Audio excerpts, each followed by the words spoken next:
And one of the key things I teach men is how to get present. Yep, and all the traditional wisdoms, yep, they all talk about how to get present. And the most attractive thing to the feminine, yep, is a man who's present and on purpose. That's the resonance. Great. Yeah. And so exactly until we learn to get present in our bodies, embodied presence. And we've felt that, right? Like we can feel when we're with somebody who is right here with us. Wow. It makes us feel amazing, right? Yeah, exactly. Exactly. And when I work with leaders, particularly in larger businesses, you want to get your team to follow you. Yeah, you got to be present. Yeah, you got to be the most magnetic person in the room. Not from an egoic state, just from firstly, I'm comfortable in my skin bag. Not running the not good enough or the mask or trying to perform or tap dance or show how. Just I'm comfortable and I'm present and I'm open. Now, where are we going? And you're right. We know when we meet those people, and a lot of them cultivate it without even knowing, yet there are some really simple and tested tools that, as I say, help my clients to get in your body, get present. Walk us through that a little bit too, because you have alluded to it. You've talked about sort of that hero's journey and sort of the modern day version of that I've heard you talk about, and that's a big area that you help people through, because it's certainly one thing to embrace this idea of, oh yes, I should get present, I should be open, and all of that, and it's one of those things that, okay, how do I do that? There is a process that, like, exactly what you're here, but there's work to it, right? There is allowing and letting go and everything. So walk us through that a little bit. The way I work is there are 6 key practices, there are 6 key frameworks, and there are 6 key distinctions that will transform your life. And these practices, literally 10 minutes a day, ultimately 15 minutes a day, and integrating them into your life, will transform your business, transform your marriage, transform your commitment with your children. I recently ran a program with 14 businessmen from around the world as a group, a virtual program. And one of the biggest outcomes for most of the men was they said, I've never felt more present with my children. Yeah. And wow. As we know, the journey at the moment between distraction and presence, for our children, for our teenagers, and for us is quite a tension point. That's so powerful. And I'm sure that none of them came to you for that, right? That wasn't, it was the external other things, right? Yeah, exactly. It's the power, the common denominator in all your relationships is you. It's like the way you show up in your business as a leader, with your clients, with your customers, with your children, with your partner, if you have one. And so the first anchor around presence is, it literally is, often talk about, when I work with leadership teams, they often say, can you help us with the communication? Can you help us with the relationships? And I'm like, absolutely. And when I walk in there and say, well, the key to communication and relationship is the communication and relationship you have with yourself.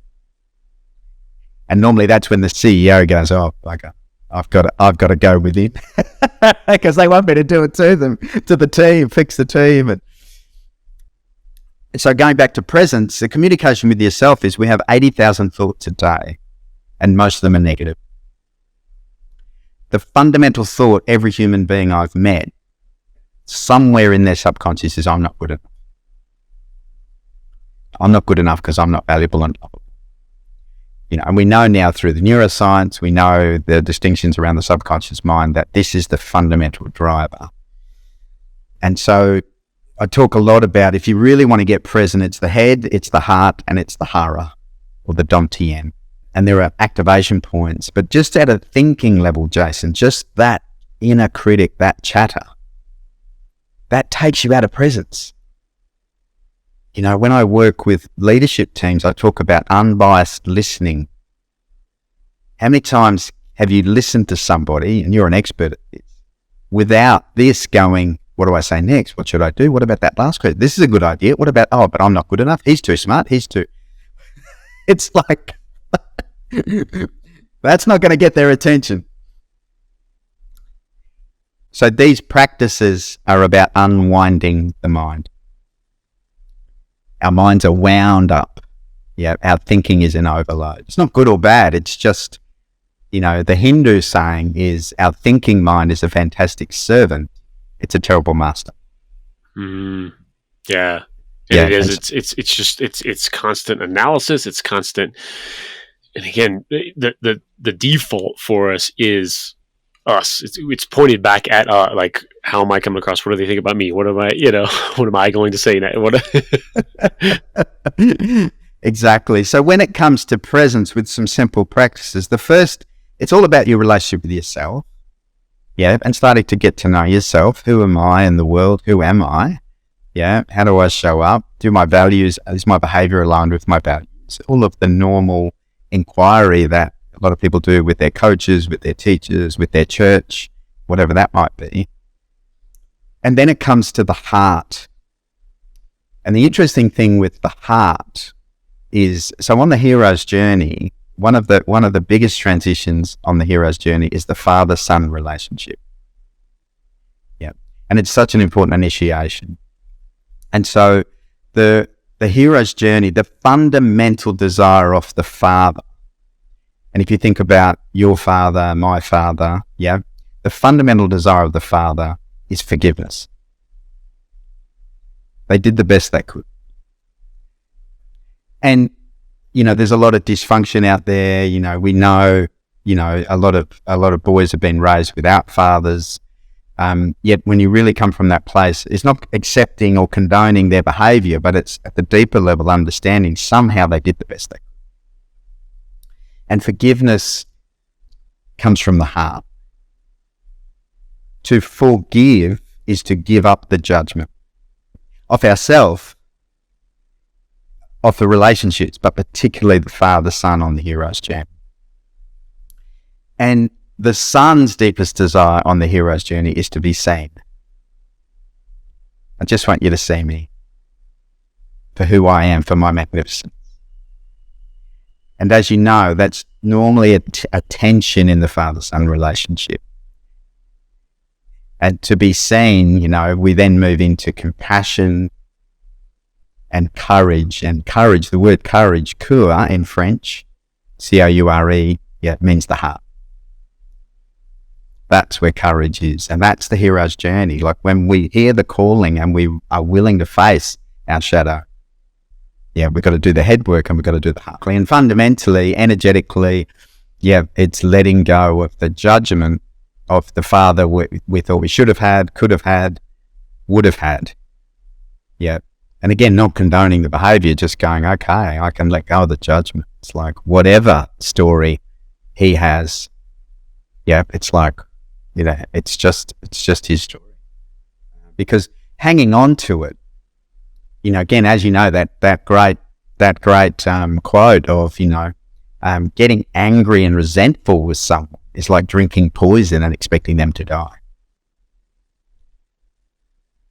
And we see a lot of men where they hang on to that resentment and that anger and that pain in life, but with their fathers, and it's doing them more harm. And again, not condoning the behavior. There's been a lot of inappropriate behavior from the masculine, but just realizing I have choice over me. I don't have to keep drinking this poison. We can let it go, let it go. Yep. That's powerful. And so what's that next layer to that on that journey? You mentioned the head and the heart. Yeah. And the head, the heart, the Hara, in Japanese, there's an energy center, our lower belly, below our navel. In Chinese, it's the Dan Tien. And anyone who's seen a Kung Fu movie, when you see the martial artists, when they knock, 20 planks, break 20 planks or whatever, the authentic ones aren't working with muscle, they're working with energy.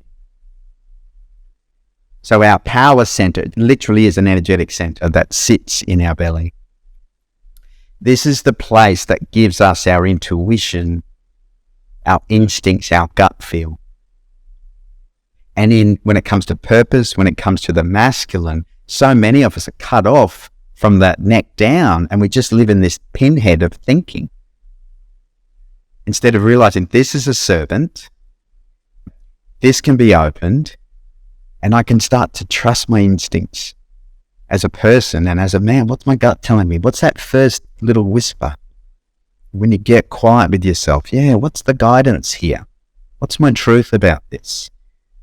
Yeah, and it's such a powerful tool that, again, a lot of us haven't been taught, don't know how to access, and once we start to access it, we start to align. And again, in all traditional wisdoms, the spear, Jason, that we look at, the spear is metaphoric for the vertical core. That's the masculine. We have a vertical core of energy that joins the head, the heart, and the Hara. That's our presence. That's our purpose. That's men showing up with love, compassion, power, presence. Yeah.